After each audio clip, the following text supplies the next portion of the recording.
Actually, I did not know I want to be an entrepreneur.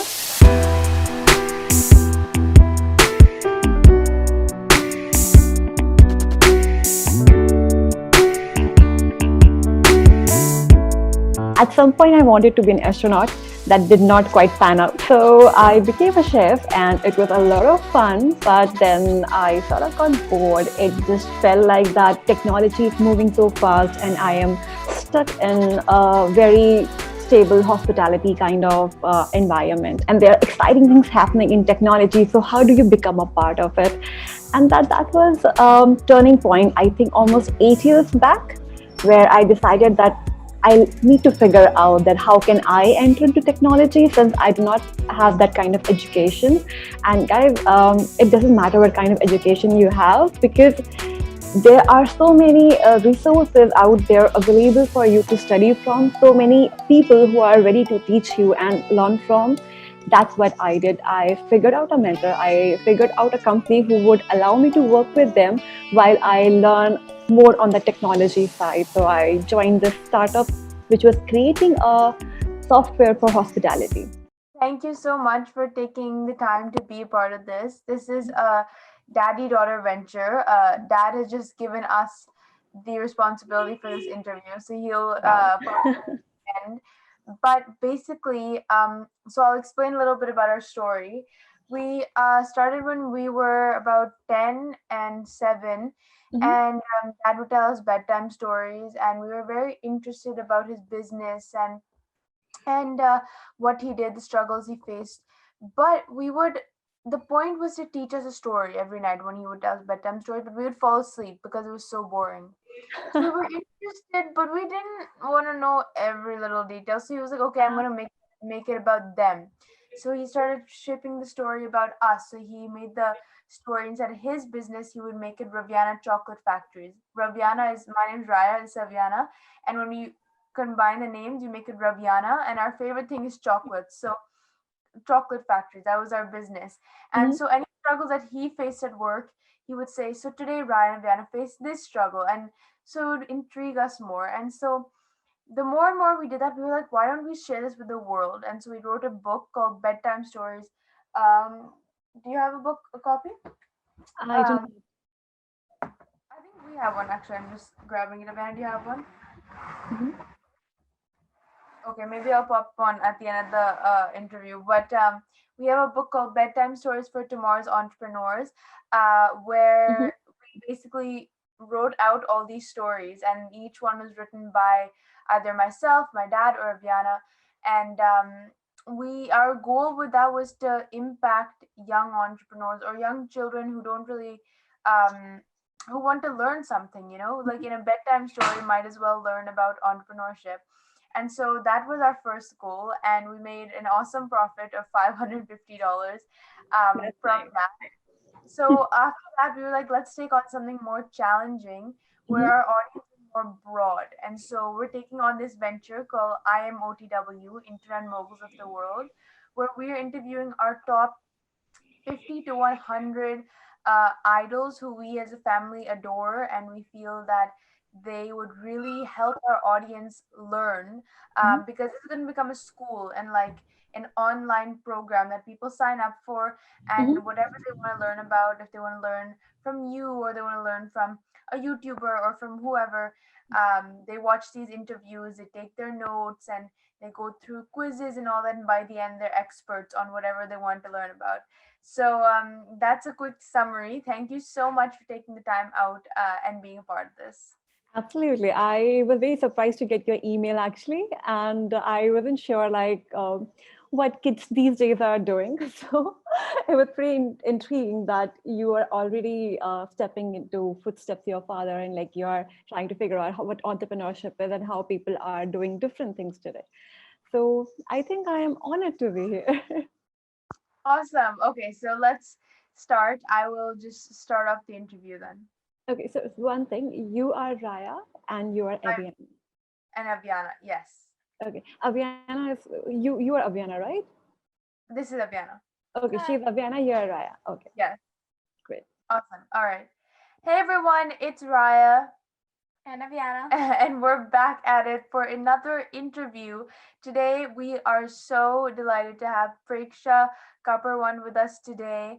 Her story is awesome, her intelligence is awesome, and I'm sure that you guys are going to learn a lot from today. If you haven't already read by the title, you know what we're in for. So let's get right into it. And our first question to ask you today is, tell us a little bit about your story. I was reading a little bit about you and how you flipped from jobs. You kind of went from being a chef Yes. uh, to doing what you're doing now. So how do you tell us about your story and how did you find your purpose? Wow. So that's a very complicated story, actually. I did not know I want to be an entrepreneur, though I always wanted to do something exciting. And as kids, we do different things, and our interest keeps wavering into something or the other. At some point, I wanted to be an astronaut. That did not quite pan out. So I became a chef and it was a lot of fun, but then I sort of got bored. It just felt like that technology is moving so fast and I am stuck in a very stable hospitality kind of environment, which you would know that like moves very slowly and it's all service oriented and there are exciting things happening in technology. So how do you become a part of it?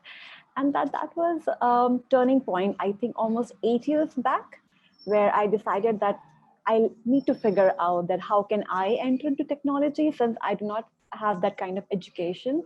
And guys, it doesn't matter what kind of education you have because there are so many resources out there available for you to study from, so many people who are ready to teach you and learn from.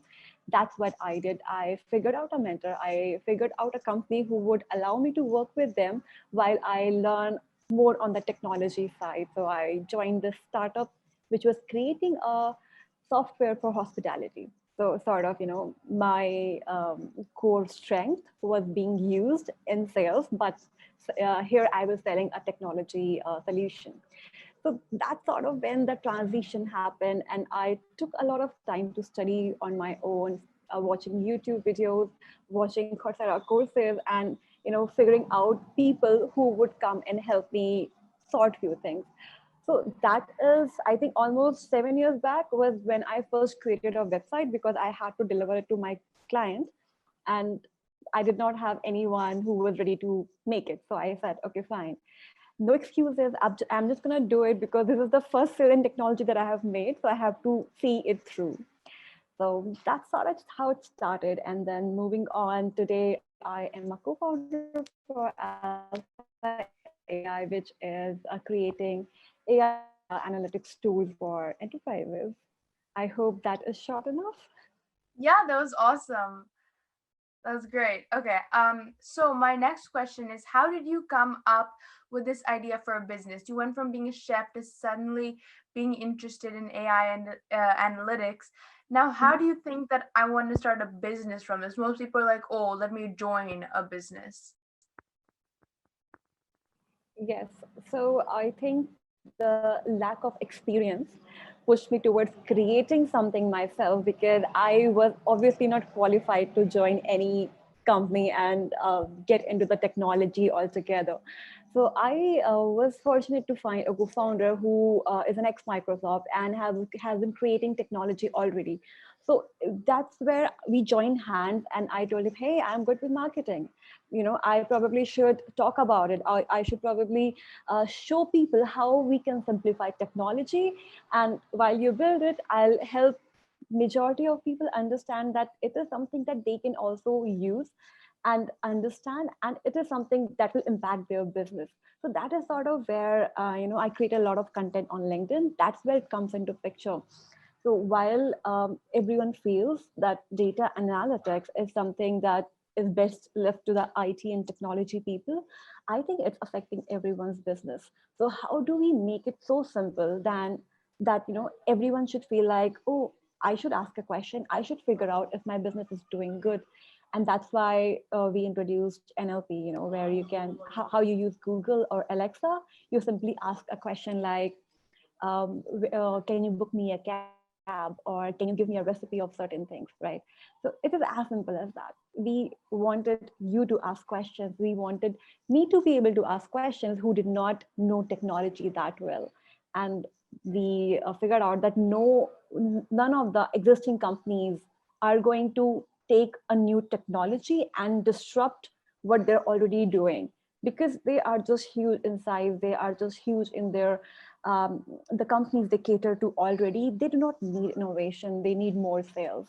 It's only entrepreneurs who can afford to do innovation before they sold anything, just like you guys did.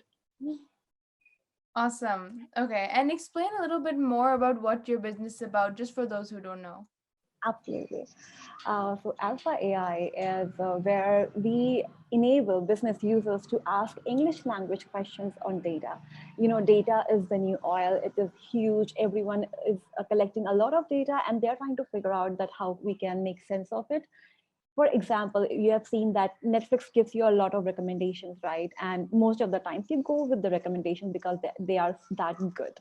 So they use a lot of data to determine what kind of recommendation they should give to a user, and also what kind of episodes or what kind of series they should be creating. It is all based on the data of people who are consuming their content. So this is something, if I ask you to do this, you'll feel like, oh, that is, I'll need a data scientist for it. I'll need a really complicated technology and good team to put something like that kind of recommendations together. But trust me, today, with where technology is, where AI and machine learning is, it is quite just a matter of asking the right questions. And that's what we give you. We give you a simple platform where you can ask questions and understand how you can simply, see where your business is lacking and where you can make certain changes to make it better. Awesome. Amazing. All right. Aviana, do you have a question? Yeah, so my first question is, do you ever feel unmotivated at times?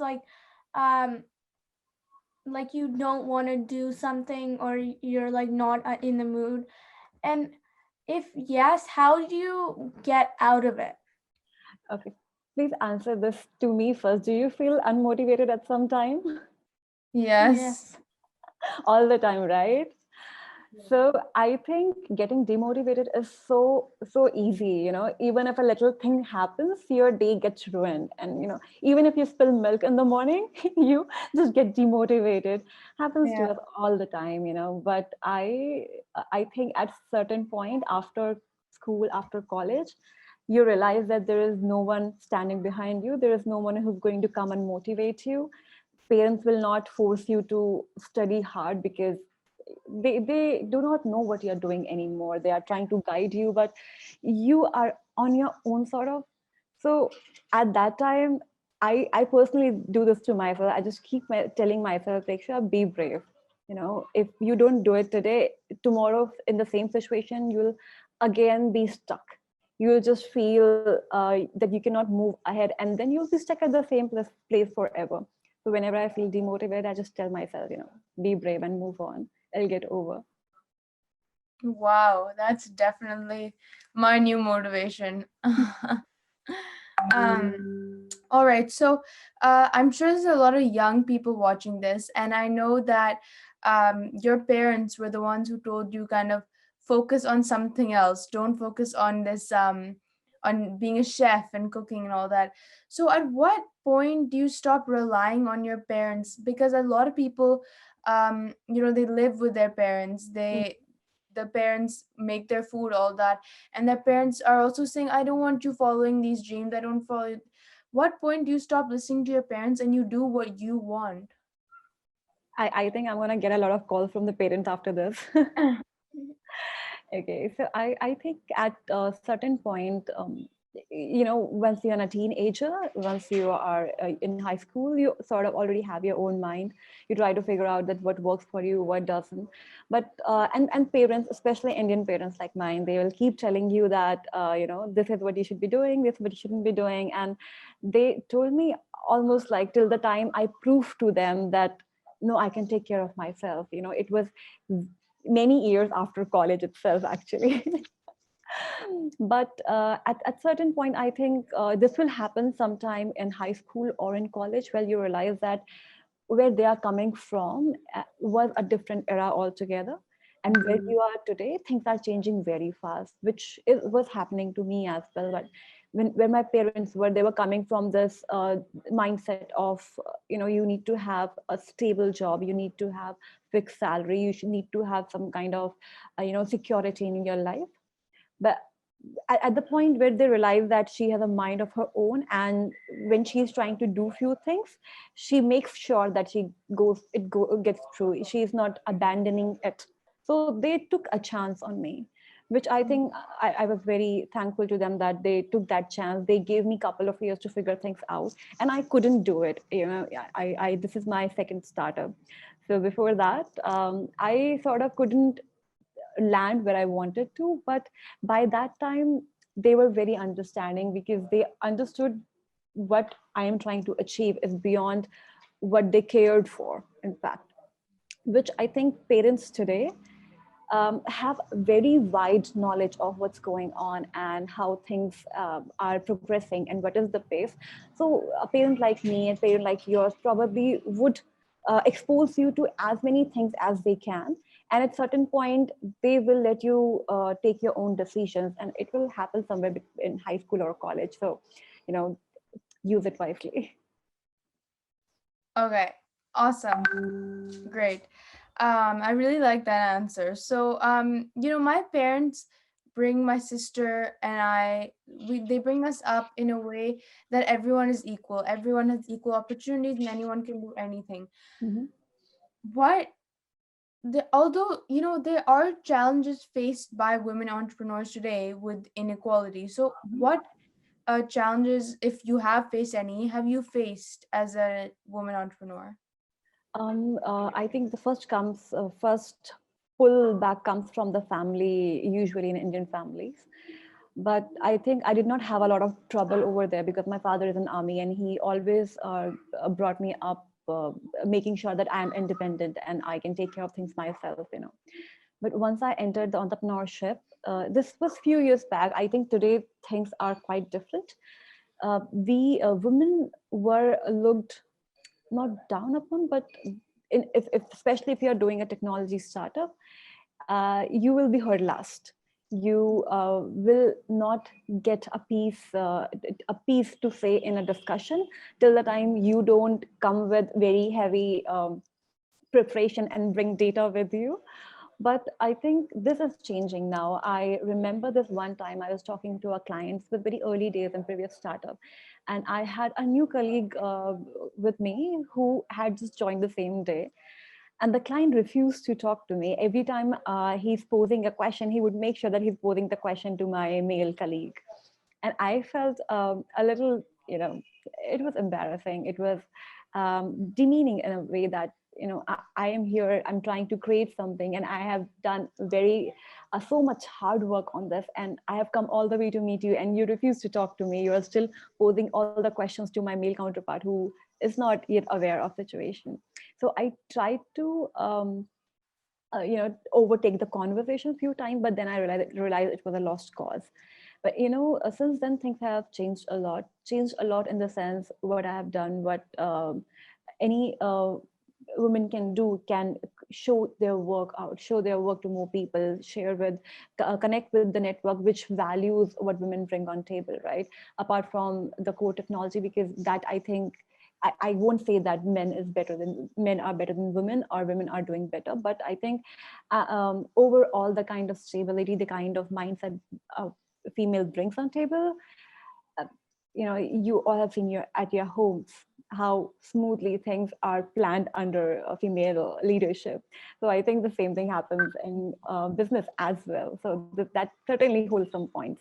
But today I don't think there is much of resistance that are seen for women, and whether with businesses or with investors, I think things are pretty equal now. Awesome. That's amazing. Yeah, for sure. Because, like our parents say, like you are as capable as anyone else, and as long as you put your mind to it, anyone can do anything. Absolutely. Okay, so my next question would be, Um, Tell us a story that you have heard or on a podcast someone has told you, you read in a book, which really inspired you, and that you feel would inspire our audience by sharing. Sure. It is not a story, but it is something that I have been told. Okay. When I started initially, when I was doing I had just joined the new job of sales in technology company. I was going and meeting people every day, going from restaurant to restaurant because our software was in hospitality. And I used to go meet 10 restaurant owners every day. Sometimes they wouldn't even let me inside the door. They'll just, tell me to come some other day. That happens to a lot of salespeople, and that's fine. But as a young girl, I felt very demotivated. I used to feel like, oh, because I think it was wrong on my part to think that because I'm a girl, they are not letting me in, or because I do not know technology, they are not hearing me out. But essentially, I think at that point, I lacked a lot of skills, which I cultivated later on. And I would come back every day and get a little bit sadder. And after fifth day, I started crying profusely. I just couldn't hold my tears back, and I felt that I'm useless coming out of a very stable, very different kind of job. I'm trying to figure something out, and within 5 days, my spirit was broken, and I don't know where to go now because it felt like I have made a mistake. If I go back to my parents, that means I'll have to listen to how what future they have planned for me, which was a scary thought because you have just gained your independence. So my then boss told me, Preksha, you are at zero. You literally have achieved nothing at this point. So no matter what you do, whatever you are doing is going to be an improvement over whatever you achieve. So you are at zero. Whatever you do, it's going to be one. It cannot be negative because it's not just math. It's just an experience. An experience never goes in negative. It always adds something to your character, your personality. So Amazing. Okay, wow. Awesome. You always get 1% better. yes. Awesome. Aviana, do you have a question? Yeah. So my next question is, how do you know what you're doing is right for you and you're meant to do it? I think you don't know that to start with. You just gotta try. You just got to try a couple of things. In past 5 years, I have tried zillions of things. I know that we are creating this to empower business users, and within that you try multiple different things. Every week you try something new. Every week you try a new content, a new direction, maybe a new conversation with an investor, a customer. You just try to figure it out for yourself. You are basically decreasing the probability of failure by trying as many things as you can do. It is same as doing your calculations in school. You just try to figure out all the multiple combinations and you see, okay, this one is what is best for me. Okay, awesome. Yeah, try, especially now, as teenagers, try new things. So you Yes, know. try new things, try everything that comes your way, and something will just click, something will just feel right at some point. Awesome. That's amazing. So explain to us, when you think of a business, is it better to start your own business, that everyone is doing? So if I want to start a business today, would I start a grocery store business that everyone is doing but do it better, or start my own business that no one is doing? See, it's a very complicated question, actually. So I think both the ways are correct to go, but they both have their own complications. If you are doing a business that no one has done before, that means your chances of failure are much higher. Okay, you need to be prepared for it. You need to be experienced enough to understand if that is something people are not doing because it's not required. And there's a very fine line. It's not like that people do not eat chili chocolate, so I should not make that. No, some people do, right? There is an exclusive following of that. So someone tried it, someone tested the market and then created it, right? So it is, so if you're doing something new, you need to first figure out your idea is something that people avoid doing, or is it something that no one has tried because it did not click to them yet.